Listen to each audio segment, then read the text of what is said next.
Moreio, la belle sirène, était l'élève de l'école secondaire Jobel pour filles et garçons. Son nom se murmurait dans chaque salle de classe et chaque couloir. Elle n'était pas seulement populaire, elle était un phénomène dans toutes les matières. Elle arrivait toujours première, éclipsant aisément ses pairs, et son excellence académique n'avait d'égal que sa grâce et sa beauté. Moreio avait un magnétisme qui attirait les regards et captivait l'attention dès qu'elle entrait dans une pièce, que ce soit lors des débats, sur le terrain de sport ou dans les performances musicales. Aucun défi n'était trop difficile pour elle, aucune compétition qu'elle ne pouvait gagner. Son talent n'était pas seulement exceptionnel, il semblait presque surnaturel. Et pourtant, malgré son succès, Moreio était solitaire. Elle était admirée de loin, mais rarement approchée. Nombre de ses camarades, en particulier les filles, ressentaient une pointe de jalousie en sa présence. Elle voulait se rapprocher d'elle, comprendre comment elle faisait pour tout réussir si parfaitement. Mais Moreio était dans une catégorie à part, et elle ne pouvait s'empêcher de penser qu'elle ne serait jamais à sa hauteur. Elle préférait donc garder leur distance. Les rares qui essayaient de devenir ses amis finissaient par se retrouver submergés par une ombre qu'elle ne pouvait supporter, et les amitiés s'éteignaient avant même de commencer. Malgré cette froideur, Moreio ne se laissait pas affecter. Elle marchait avec assurance, la tête haute, ses mouvements fluides et gracieux, comme si elle appartenait à un tout autre monde. Et en vérité, c'était le cas. Derrière son intelligence étincelante et son élégance sans effort, Moreio cachait un secret si profond qu'aucune âme à l'école secondaire Jobel ne le soupçonnait. En effet, Moreio était une sirène. Ses parents, Adebayo et Olufink, connaissaient le poids de ce secret qu'il portait depuis sa naissance. Elle était leur unique enfant, un miracle. Après des années d'attente et de chagrin, ils avaient tout essayé, traitements médicaux, prières et rituels. Mais aucun enfant n'était venu. Ce n'est que lorsqu'ils se tournèrent, désespérés, vers les anciennes traditions qu'ils reçurent le cadeau tant attendu. Une soirée, avant la naissance de Moreio, Adebayo et Olufink se rendirent près d'une rivière sacrée, au cœur de la forêt de leur terre natale. Les murmures d'une déesse de la rivière ancienne leur étaient parvenus, transmis de génération en génération sous forme de légende. Prêts à croire en tout, ils s'agenouillèrent au bord de l'eau avec des offrandes, priant pour qu'un enfant vienne bénir leur foyer. Et leurs prières furent exaucées. Quelques mois plus tard, Olufink tomba enceinte. La grossesse se déroula sans complications, et lorsque Moreio naquit, la famille fut comblée de joie. Mais cette joie était accompagnée d'un avertissement de la déesse de la rivière elle-même, qui résonnait dans leurs rêves. Dans les mois précédant la naissance de Moreio, la déesse dit à Adebayo et Olufink, « Votre fille n'appartient pas seulement à ce monde. Elle marchera avec vous sur la terre, mais protégez-la. Ne la laissez pas être révélée à ceux qui ne comprendront pas. » Au début, les parents de Moreio prirent l'avertissement à la légère. Leur fille semblait être un bébé normal, du moins en apparence. Mais en grandissant, des choses étranges commencèrent à se produire. Si même une goutte d'eau touchait ses jambes trop longtemps, sa peau se mettait à scintiller, et ses pieds se transformaient en quelque chose d'impossible, une queue étincelante, ornée d'écailles comme celle d'un poisson. Moreio était, sans aucun doute, un enfant appartenant à deux mondes, à la fois humaine et sirène. Adebayo et Olufink étaient terrifiés par ce que cela signifiait pour leur fille. Ils la tenaient à l'écart des piscines, évitaient les pique-niques près de la rivière et s'assuraient qu'elle ne restait jamais dehors. Quand la saison des pluies revenait, c'était particulièrement difficile. Moreio regardait les autres enfants s'ébattre dans la piscine, tandis que sa mère trouvait des excuses pour la garder au sec. Mais pourquoi? Moreio demandait encore et encore, ses yeux brillants de curiosité et de confusion. Pourquoi je ne peux pas nager comme les autres? Nous n'arrivions pas à sourire. Nous faisions de notre mieux pour éviter la vérité. Tu es spéciale, ma chérie. Nager n'est pas pour toi. Elle lui donnait toujours cette réponse, mais cela ne satisfaisait jamais Moreio. Pourtant, elle était si obéissante. Même si la tristesse la gagnait, chaque fois qu'elle voyait ses camarades jouer sous la pluie ou plonger dans les piscines, les questions devenaient de plus en plus fortes à mesure qu'elle grandissait. Aucune excuse de la part de ses parents ne parvenait à les apaiser. Ce n'est que lorsque Morello eut 13 ans que Adebayo et Olufink ne purent plus éviter la vérité. Un soir, alors que Morello était assise à la table du dîner, elle regarda ses parents avec des yeux déterminés. « Je veux savoir pourquoi je ne peux pas jouer sous la pluie. Pourquoi je ne peux pas nager? Pourquoi mes jambes changent quand je prends un bain? Mais je ne suis plus un enfant. Dites-moi la vérité. » Adebayo et Olufink échangèrent un regard inquiet. Ils savaient que ce jour viendrait, mais pas qu'il arriverait si tôt. Ils étaient incertains de la manière de commencer.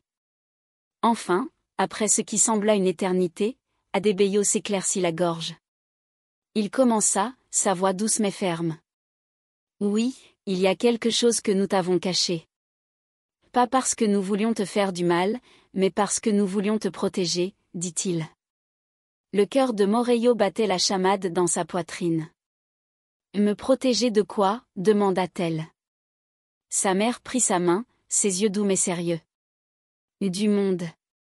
Des gens qui ne comprendront pas ce que tu es réellement, dit Olufink. » Morello fronça les sourcils. « Qu'est-ce que tu veux dire ?» Olufink prit une profonde inspiration. « Tu te souviens des histoires que nous t'avons racontées sur la déesse de la rivière ?» demanda Olufink. Morello acquiesça. « Oui.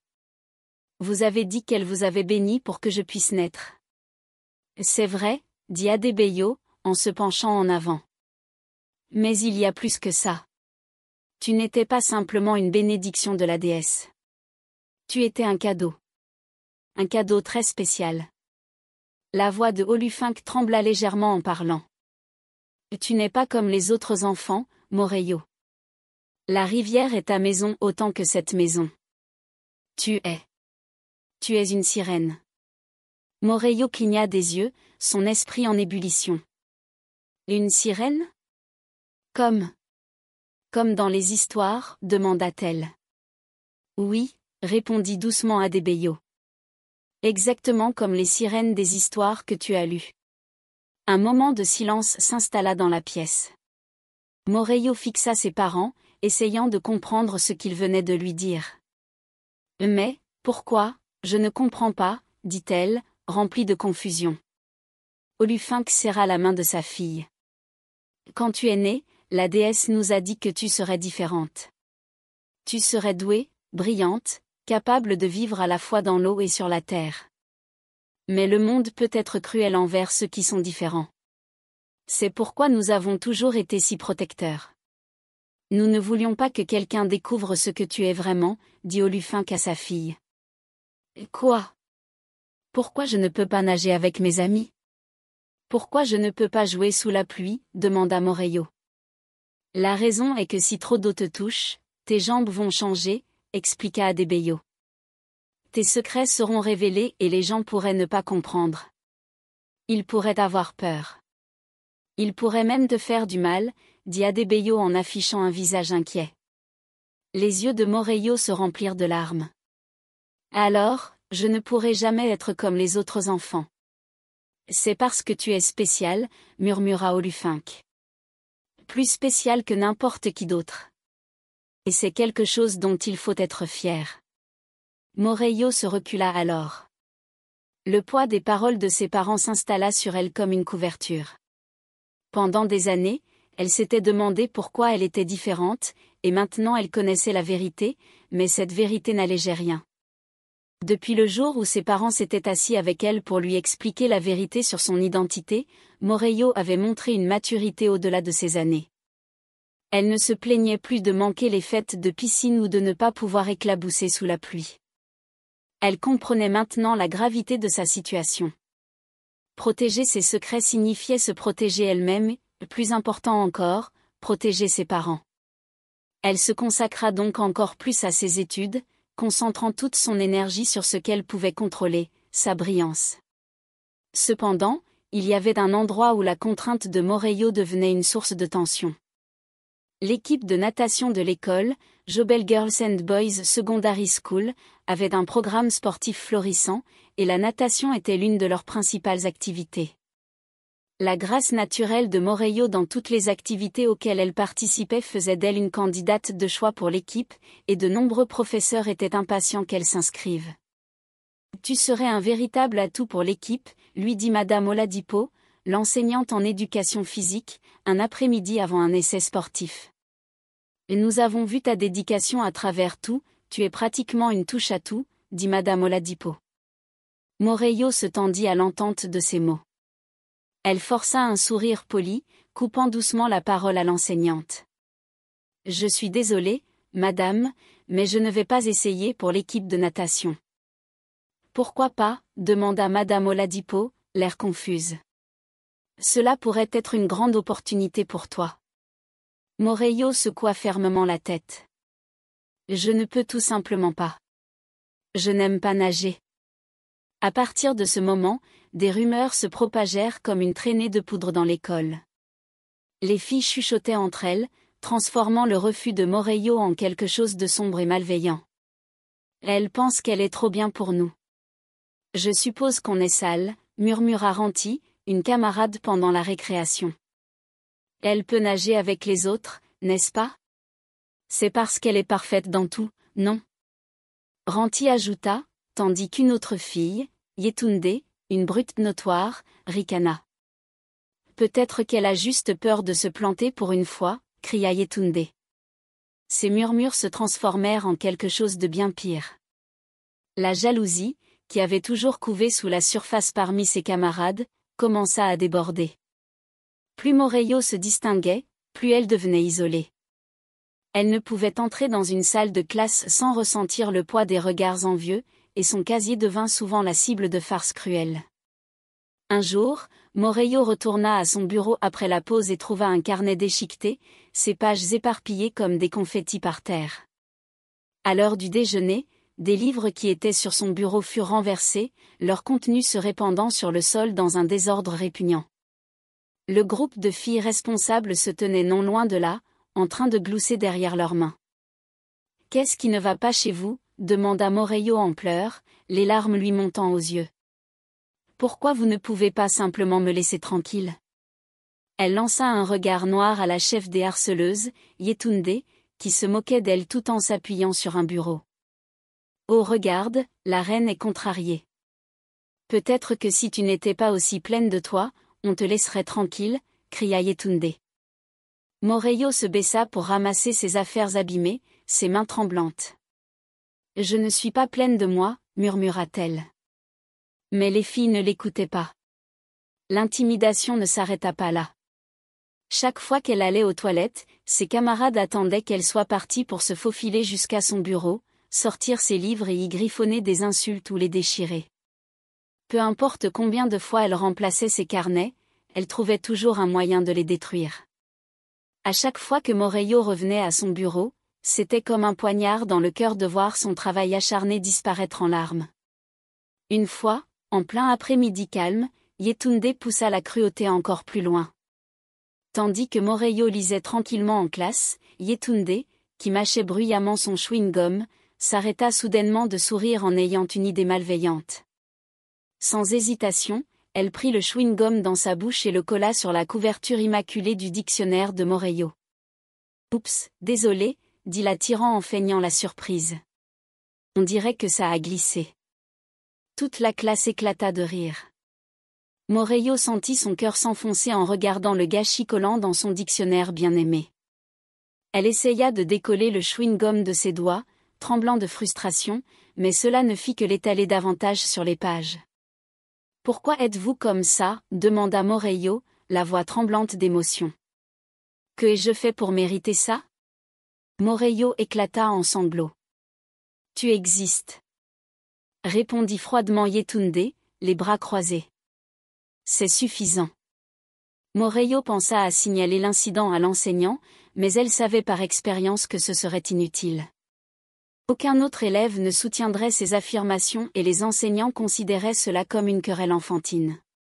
Son estomac se tordit avec cette sensation familière de désespoir. L'isolement ne faisait qu'empirer. L'une des farces les plus cruelles se produisit pendant une journée sportive. Toutes les filles s'étaient réunies pour se changer dans le vestiaire. Lorsque Moreio se retrouva une nouvelle fois isolée, elle choisit de se changer rapidement dans un coin, espérant éviter toute confrontation. Mais les tyrans avaient d'autres plans. Regardez-la. Chuchota Ranti au groupe pendant qu'ils regardaient Moreio entrer dans une cabine de changement. En riant, elles attendirent qu'elle soit complètement à l'intérieur avant de s'approcher. Elles déverrouillèrent la porte de l'extérieur. Moreio ne remarqua pas tout de suite, mais lorsqu'elle eut fini de se changer et essaya de sortir, la porte refusa de bouger. « Bonjour ? Quelqu'un est là » appela-t-elle, mais personne ne répondit. Elle frappa contre la porte. « Laissez-moi sortir. S'il vous plaît, laissez-moi sortir. » cria-t-elle, mais tout le monde était déjà allé sur le terrain de sport, et ses cris furent engloutis par le bruit des jeux commençant dehors. Le cœur de Moreio battait la chamade alors que la panique s'emparait d'elle. Elle frappa du poing contre la porte, hurlant jusqu'à ce que sa voix devienne rauque. Mais personne ne vint. Plus tard, lorsque la journée sportive touchait à sa fin, un groupe d'élèves revint au vestiaire pour récupérer leurs affaires. Ils trouvèrent Moreio assise par terre, les larmes coulant sur son visage.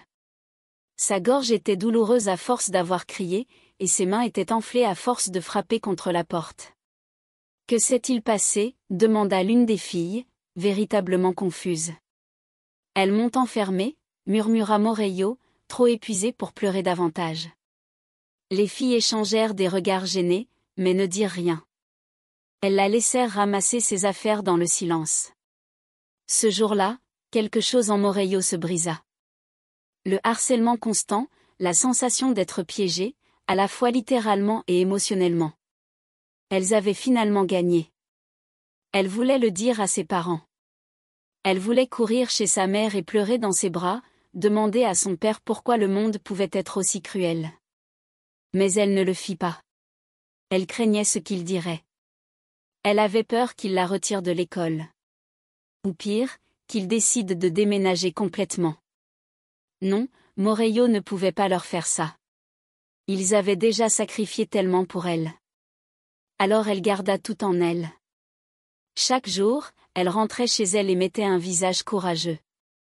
Mais à l'intérieur, le poids de ses secrets et du tourment qu'elle vivait à l'école commençait à l'étouffer. Le harcèlement s'intensifiait encore plus. Lorsqu'elles virent la tyranne, qui avait pris un intérêt particulier à tourmenter Moreio, trouver de nouvelles façons de l'humilier pendant leur période de pause, Yetinde et les autres filles s'assirent au fond de la salle en mâchant à nouveau leur chewing-gum.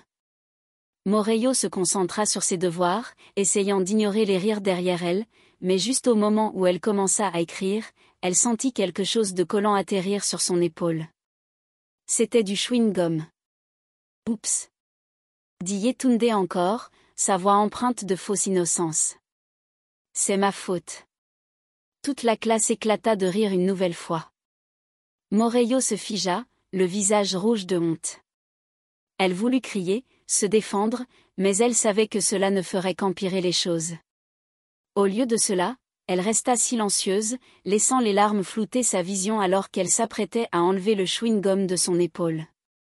Yetunde dit à voix basse, « Peut-être que si tu n'étais pas une solitaire, cela ne t'arriverait pas. » Les doigts de Moreio tremblaient alors qu'elle retirait le chewing-gum, se sentant plus faible que jamais.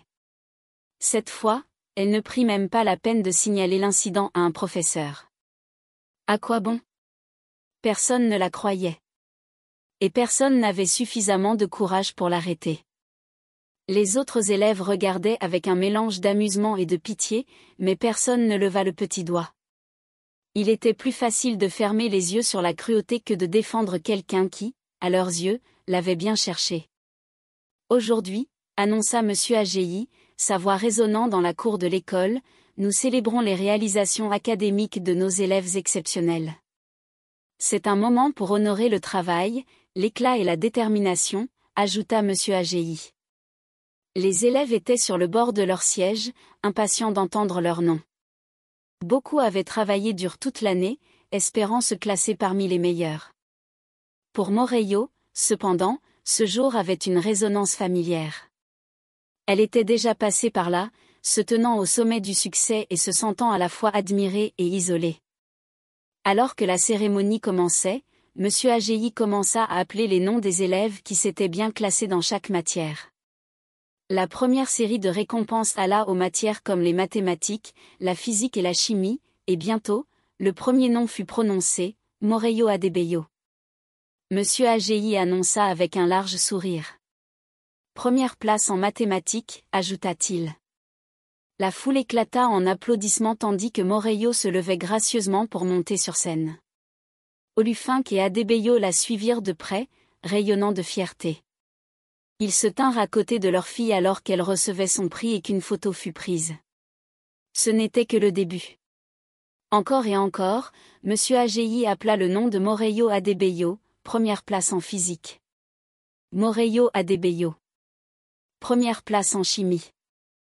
À chaque fois, ses parents se tenaient à ses côtés sur scène, et à chaque fois, les applaudissements devenaient plus forts. Adebayo et Olufink étaient aux anges. Bien que ce fût un peu épuisant de monter et descendre autant de fois la scène, chaque fois, Monsieur Agéi appelait le nom de Moreyo. Au total, elle avait remporté la première place dans chaque matière qu'elle avait suivie cette année. À un moment donné, alors qu'ils retournaient à leur place après encore un autre prix, Adebayo rit et embrassa sa fille sur la joue. Moreyo, ma star. Tu te fatigues jamais de gagner? Plaisanta-t-il, bien que ses yeux brillaient de fierté. Moreyo sourit en repoussant ses cheveux. Peut-être un peu, admit-elle doucement, mais ça en vaut la peine. J'ai travaillé dur, papa. Moreyo ajouta joyeusement. Et ça se voit, ajouta Olufink en attirant sa fille pour un autre baiser sur la joue. Nous ne pourrions pas être plus fiers de toi, ma chérie, ajouta-t-elle avec bonheur. La joie que Moreyo ressentait était palpable pendant un bref instant. Toutes ses inquiétudes concernant le harcèlement et les secrets qu'elle cachait, ainsi que ses victoires, grâce à son travail et à l'amour de ses parents, la remplirent. Mais pendant que sa famille célébrait, pas tout le monde ne partageait leur bonheur. Yetunde et un groupe de brutes étaient assis ensemble. Leurs visages se tordaient d'expressions de jalousie à chaque prix remporté par Moreyo. Leur jalousie bouillait profondément. Tu crois ça? Marmonna Yetunde, en colère, à Ranti, son ami proche et complice. 18 prix. Qui est-ce qu'elle pense être? Ranti ricana. Elle pense qu'elle est meilleure que tout le monde. C'est ça qu'elle pense, la regardant sourire comme si elle possédait le monde, ajouta Ranti. La mâchoire de Yetunde se serra. Attends la prochaine fois. On va lui montrer. On va rendre sa vie misérable, ajouta-t-elle amèrement. Les autres hochèrent la tête en accord. La cérémonie de remise des prix se termina. Et bien que Yetunde et son groupe ne pouvaient pas le supporter, ils furent obligés d'applaudir poliment lorsque Moreyo fut nommé l'élève de l'année. Alors que la foule se dispersait et que les groupes commençaient à rentrer chez eux pour les vacances, Yetunde se tourna vers ses amis avec un sourire malicieux. Laisse-la profiter de ce petit moment, dit-elle. Quand on reviendra, les choses vont changer. On va s'assurer que ça arrive. Pour Moreyo, pas pour nous. Les vacances furent une échappatoire bien méritée au stress quotidien de l'école. Le harcèlement avait été implacable, mais pour l'instant, elle pouvait le reléguer au fond de son esprit et profiter de la liberté d'être à la maison avec ses parents. Leur activité préférée pendant les vacances était toujours le temps passé à nager dans la piscine de leur maison, un refuge privé où elle pouvait enfin être elle-même dans l'eau. Moreyo se sentait en paix. Elle adorait la sensation de transformation, la manière dont ses jambes scintillaient et se transformaient en une forme de sirène dès qu'elle se plongeait sous l'eau. Ses écailles brillaient au soleil et elle se mouvait gracieusement à travers l'eau, se sentant légère et libre. Pendant que Moreyo nageait, ses parents la regardaient depuis le bord de la piscine, un mélange de fierté et d'anxiété sur leur visage. Elle est tellement belle, murmura Olufink, ses yeux ne quittant pas la queue scintillante de sa fille. Regarde comme elle est heureuse. Adebayo hocha la tête, mais ne parla pas tout de suite, le cœur plein d'amour pour sa fille. Mais il y avait toujours cette inquiétude persistante au fond de son esprit. Je sais, dit-il enfin, sa voix douce, mais chaque fois que je la vois comme ça, j'ai peur qu'on ne passe pas inaperçu. Ses sourcils se froncèrent. Peur de quoi? Demanda Olufink. Qu'un jour quelqu'un découvre, avoua-t-il. Que quelqu'un la voie sous cette forme et je ne sais pas ce qui pourrait arriver. Le monde n'est pas gentil avec ceux qui sont différents. Olufink tendit la main pour saisir la sienne. Je sais, je le ressens aussi. Mais nous avons gardé notre secret si longtemps. Et elle est tellement prudente. Nous ne pouvons pas laisser la peur lui voler cette joie. Adebayo serra sa main, hochant lentement la tête. Tu as raison. Elle mérite d'être heureuse. Alors qu'il regardait Morello glisser sans effort dans l'eau, son rire remplissant l'air, les deux parents s'accordèrent un moment de fierté pure. Elle était leur miracle, leur belle et brillante fille. Et rien ne pouvait leur enlever cela. Maman, papa, regardez ça. Morello appela, sa voix remplie d'excitation alors qu'elle exécutait une pirouette élégante dans l'eau, sa queue scintillant sous les rayons du soleil. Magnifique, mon amour, s'écria Olufink en applaudissant. Tu es incroyable, ajouta-t-elle. Ne te vante pas trop, cependant, taquinant Adebayo avec un large sourire. Nous ne voulons pas que les voisins commencent à se poser des questions. Morello rit, son cœur léger pour l'instant. Elle n'avait pas à se soucier des intimidateurs ou des secrets dans l'eau. Elle était libre. Le jour de la rentrée approchait et Morello ressentait un nœud d'angoisse se resserrer dans son estomac. Des vacances paisibles étaient finies, et elle devait maintenant affronter l'inévitable, retourner à l'école. Là où Yetunde et sa bande l'attendaient, alors qu'elle se préparait ce lundi matin. Elle pensa brièvement à tout dire à ses parents sur le harcèlement qu'elle subissait. Elle savait qu'ils comprendraient et que leurs instincts protecteurs s'activeraient immédiatement. Mais l'idée de les voir décider de reloger la famille ou de l'enlever de Jobel Girls and Boys Secondary School la retint. Morello ne voulait pas perdre la maison qu'elle aimait ni perturber l'emploi du temps de ses parents. Elle resta donc silencieuse, alors qu'elle s'approchait d'une salle de classe. Ses pas semblaient devenir plus lourds. Elle se préparait mentalement aux railleries habituelles, aux murmures malveillants, aux mauvaises farces qui avaient marqué l'année scolaire précédente. Elle s'était préparée mentalement à toute cruauté que Yetunde et sa bande lui infligeraient. Mais quelque chose de étrange se produisit. Au lieu des regards haineux et des insultes qu'elle avait attendus, Yetunde s'approcha d'elle avec un sourire étonnamment large, suivi de sa bande d'intimidateurs. L'amabilité sur leur visage n'était rien d'autre qu'une suspicion. Morello, appela Yetunde, sa voix anormalement douce. Bonjour, mon ami, ajouta-t-elle. Morello s'arrêta net, ses sourcils froncés de confusion. Elle s'attendait à tout, mais cette cordialité la troubla immédiatement, et instinctivement, elle serra son sac plus fort. « Que veux-tu, Yetunde » demanda Morello prudemment, jetant un coup d'œil aux autres filles autour de Yetunde, qui affichaient toutes des sourires aussi faux. Yetunde battit des cils comme si elle était blessée par les soupçons de Morello. « Qu'est-ce que tu veux dire » demanda-t-elle. « Ne puis-je pas simplement te dire bonjour sans qu'on m'accuse de quoi que ce soit ?» Morello plissa les yeux. C'était clairement une manigance, Yetunde n'avait jamais été aussi aimable. Personne n'est dupe. Qu'est-ce qui se passe demanda Morello. Yetunde soupira de façon théâtrale, échangeant un regard avec les autres avant de se pencher plus près de Morello. D'accord, Finn. Je vais être honnête avec toi. Nous avons réfléchi et nous avons besoin de ton aide. De l'aide ? Répéta Morello, haussant un sourcil. C'est simple. Vraiment, dit Yetunde, sa voix basse et conspiratrice. Tu es la fille la plus intelligente de l'école. Tu as toujours les meilleures notes et, eh bien, certains d'entre nous n'ont pas autant de chance. Yetunde révéla cela. Morello croisa les bras sur sa poitrine. Et alors, qu'est-ce que tu me demandes demanda-t-elle, tandis que Yetunde laissa tomber la façade amicale, son ton devenant plus direct. Nous voulons que tu nous laisses copier tes réponses pendant les examens, lança Yetunde, la bombe. Morello cligna des yeux, incapable de croire ce qu'elle venait d'entendre. Tu ne peux pas être sérieuse, dit Morello.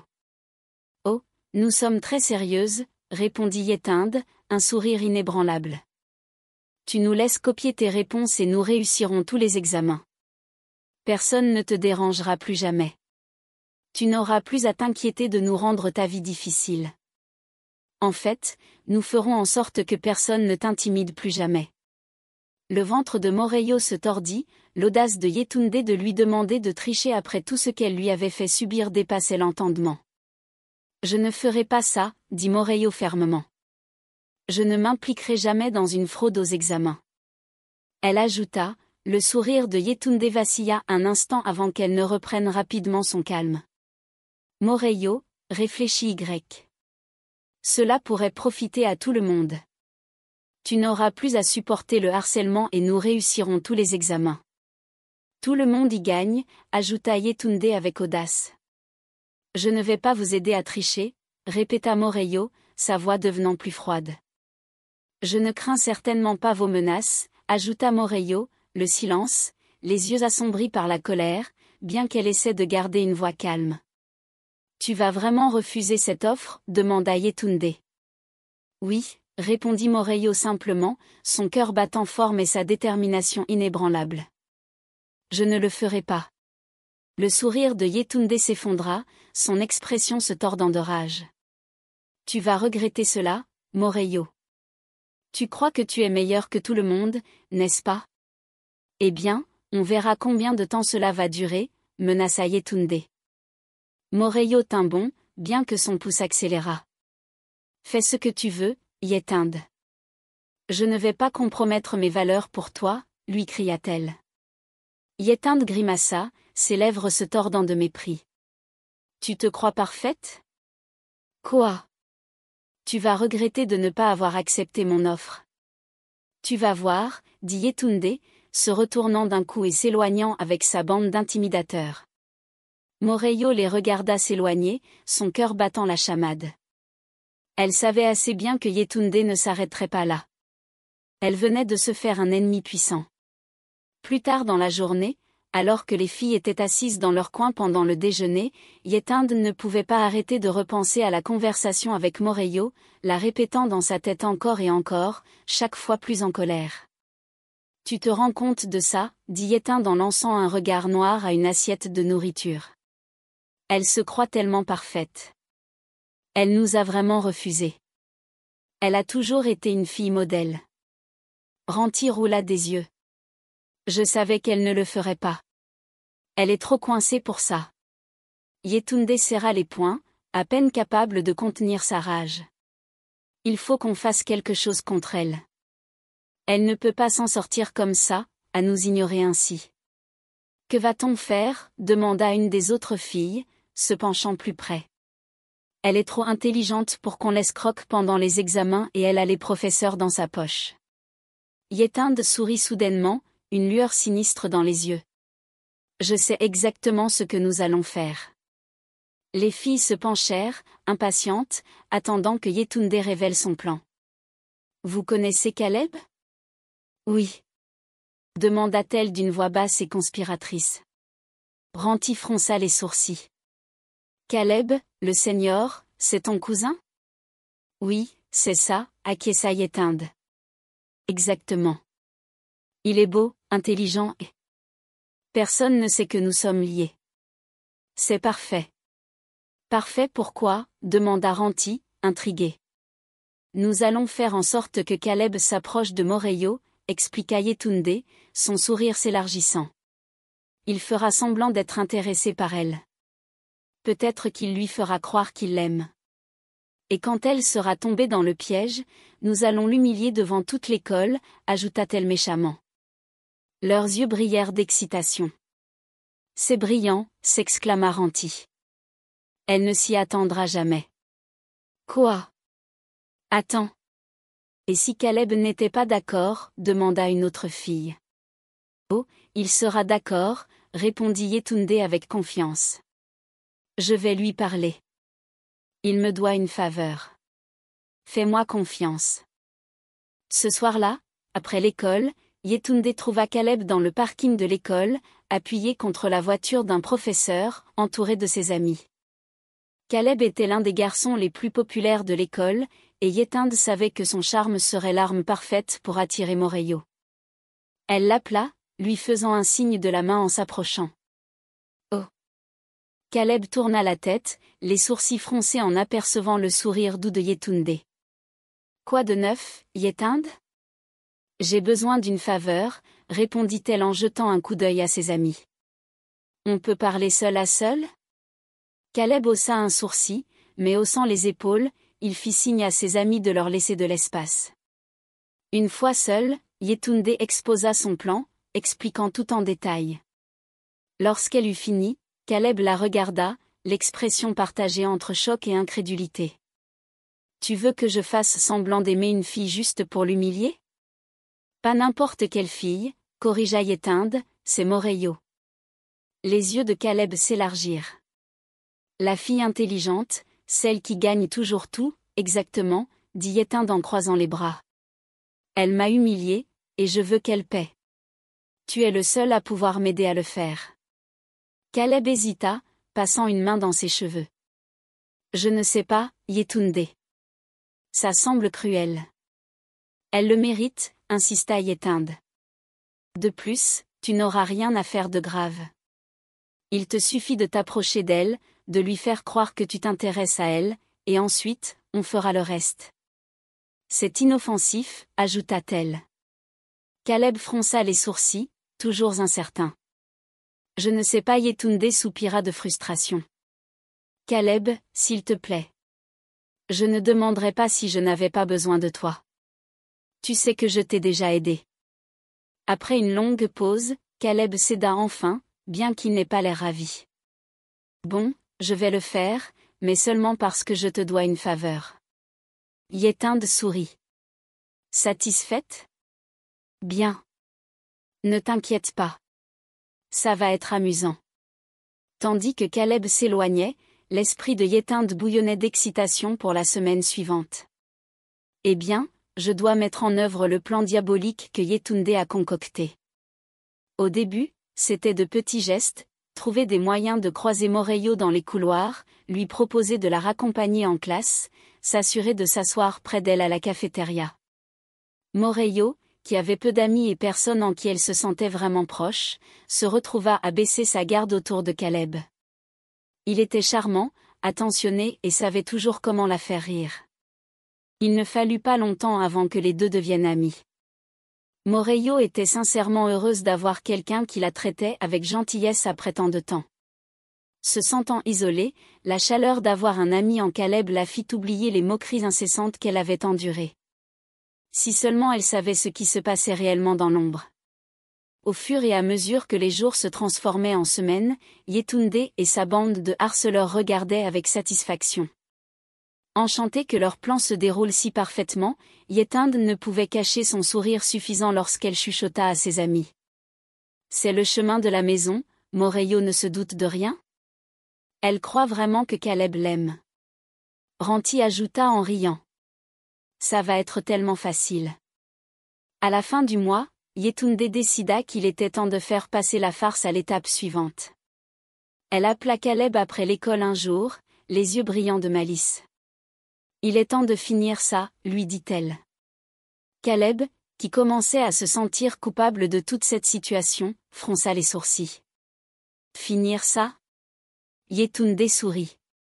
Fais-lui envoyer une photo. Tu sais, quelque chose de révélateur, comme en sous-vêtements. Les yeux de Caleb s'écarquillèrent sous le choc. Quoi? Pourquoi je ferais ça? Yetunde roula les yeux, comme si c'était la chose la plus évidente du monde. On fera des copies de cette photo et on les collera partout dans l'école. Tout le monde le verra et elle sera tellement gênée. Elle ne pourra plus jamais montrer son visage ici. Caleb secoua la tête, prenant du recul. Je ne vais pas faire ça. C'est trop. Il cria.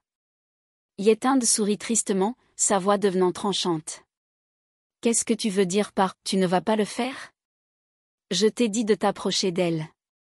C'était le plan. Caleb soupira, passant une main dans ses cheveux. Ouais, mais les choses sont différentes maintenant. J'ai appris à la connaître, Yetunde. Elle n'est pas comme on pensait. En réalité, elle est vraiment gentille. Yetunde éclata, je me fiche qu'elle soit gentille. Il s'agit de lui rendre la monnaie de sa pièce. Tu ne peux pas juste te désister maintenant? Caleb la regarda droit dans les yeux. Je suis désolé, Yetunde. Je ne vais pas lui faire ça. Il ajouta d'une voix ferme. Je suis fini avec ça. Yetunde se tourna, rouge de colère. Tu vas vraiment tout gâcher pour nous après tout ce que j'ai fait pour toi? Oui, répondit Caleb en se tenant fermement. Je ne vais pas l'humilier. En fait, je l'aime bien. Elle ne mérite pas ça. Yetunde le fixa, les poings serrés à ses côtés. Si tu ne le fais pas, je dirai tout à Morello. Je lui dirai que tu es devenu son ami parce que je t'ai dit de le faire. Elle te détestera. Caleb n'eut aucune réaction face à ces menaces. Fais ce que tu veux, Yetunde. Je ne vais pas suivre ce plan. Furieuse, Yetunde partit en trombe, laissant Caleb là, avec un tourbillon d'émotions dans son esprit. Il savait ce qu'il devait faire ensuite. Le lendemain, Caleb trouva Morello assise seule dans la cour de l'école, un livre ouvert sur ses genoux. Son visage s'illumina lorsqu'elle le vit s'approcher, mais le cœur de Caleb se serra, sachant que la vérité allait la blesser. Il prit une profonde inspiration et s'assit à côté d'elle. Il y a quelque chose que je dois te dire, Morello. Elle leva les yeux vers lui, un sourire doux sur le visage. Qu'est-ce que c'est, Caleb? Il prit une grande inspiration et dit, sa voix tremblante, je n'ai pas été honnête avec toi sur la raison pour laquelle nous sommes devenus amis. Morello fronça les sourcils, son sourire disparaissant. Que veux-tu dire? Au début, je me suis rapproché de toi à cause de Yetunde, avoua Caleb, la voix à peine audible. Elle m'a demandé d'être ton ami dans le cadre d'une farce. Elle voulait t'humilier, et j'ai suivi le jeu. Le cœur de Morello se serra tandis qu'elle fixait Caleb, son esprit tournant à toute vitesse. Quoi? Pourquoi tu as fait ça? Je pensais que c'était juste une blague innocente au début, répondit Caleb en tremblant. Mais j'ai appris à te connaître. J'ai vu à quel point tu es gentille et douce, et je n'ai pas pu aller jusqu'au bout. Je suis tellement désolée, Morello. Je n'ai jamais voulu te faire de mal. Morello resta silencieuse pendant un long moment, ses yeux brillants de larmes. Elle n'arrivait pas à croire ce qu'elle entendait. Caleb, la seule personne en qui elle avait eu confiance. J'ai fait partie du plan cruel de Yetunde, mais il est aussi celui qui nous dit la vérité. Je ne sais pas quoi dire, murmura-t-elle. Je t'ai fait confiance. Je sais, dit Caleb, sa voix remplie de regrets. Et je ferai tout ce qu'il faut pour réparer ça. Je tiens à toi, Morello. Tu mérites mieux que ce qu'on a essayé de faire. Morello essuya une larme sur sa joue, le cœur lourd.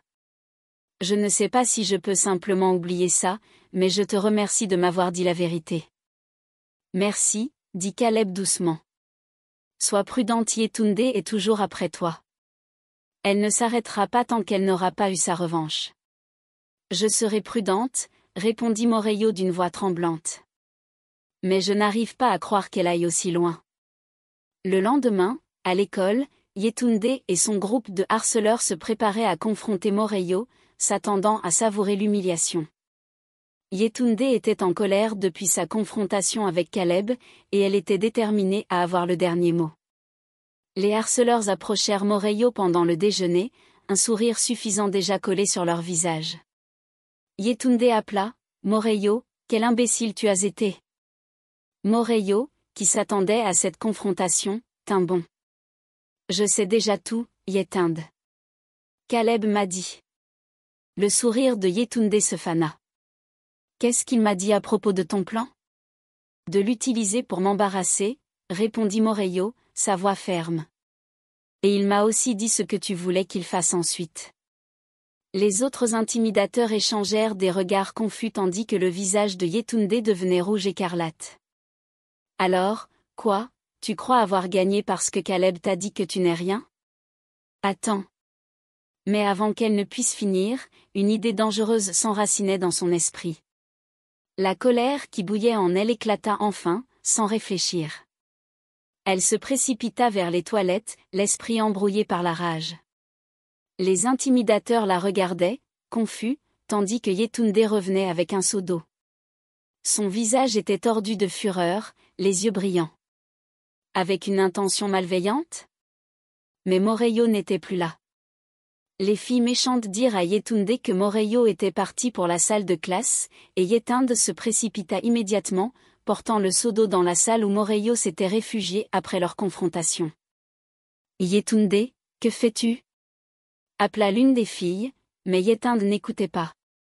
En éclatant la porte, Yetunde trouva Moreyo assise à un bureau, et elle marcha vers elle sans prévenir.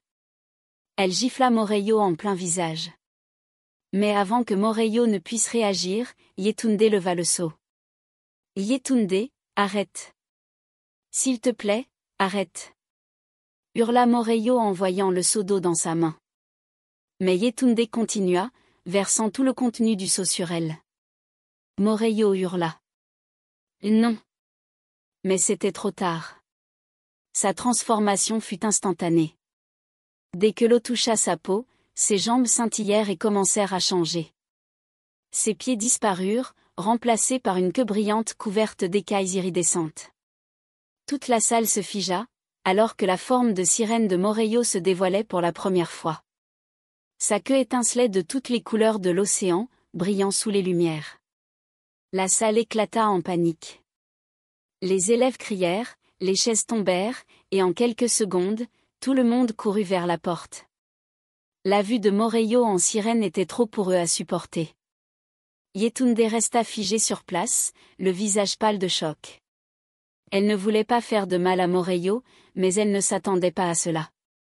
Alors que les élèves fuyaient, Moreyo, les yeux brillants de fureur, tremblait, son corps entier scintillant sous les lumières déclinantes. Un coup de tonnerre soudain secoua le ciel dehors, et les murs de Jobel Girls et Boys Secondary School commencèrent à se fissurer. Les portes de l'école se refermèrent, et personne, y compris les enseignants et les élèves, ne pouvait quitter l'enceinte de l'école. Moreyo rugit de colère. « Tu n'as aucune idée de ce que tu as fait, Yetunde » hurla Moreyo en direction de Yetunde. Un éclair zébra le ciel à l'extérieur alors que les murs de l'école continuaient de trembler. Et pour la première fois, Yetunde ressentit une véritable peur. Merci beaucoup d'avoir regardé. Si vous voulez une partie 2 de cette histoire, les gars, s'il vous plaît, commentez dans la section des commentaires. Je veux la partie 2 et partagez cette vidéo avec votre famille et vos amis. Merci d'avoir écouté. À bientôt dans la partie 2.